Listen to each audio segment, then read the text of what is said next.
اعوذ باللہ من الشیطان الرجیم، بسم اللہ الرحمن الرحیم۔ اقسام کفر یعنی کفر کی قسمیں۔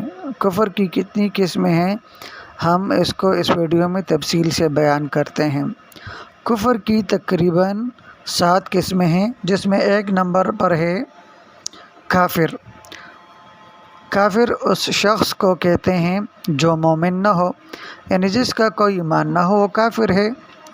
پھر اگر وہ ظاہر میں ایمان کا مدعی ہو تو اس کو منافق کہیں گے، اور اگر مسلمان ہونے کے بعد کفر میں دوبارہ مبتلا ہو جاتا ہے تو اس کا نام مرتد رکھا جائے گا، کیونکہ وہ اسلام سے پھر گیا ہے۔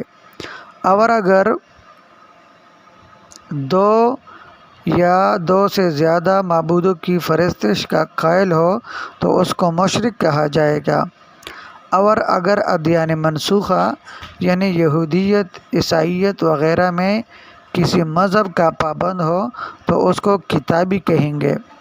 اور اگر عالم کے قدیم ہونے کا قائل ہو اور تمام واقعات و حوادث کو زمانہ کی طرف منسوب کرتا ہو تو اس کو ایتھیسٹ یعنی دہریہ کہا جائے گا۔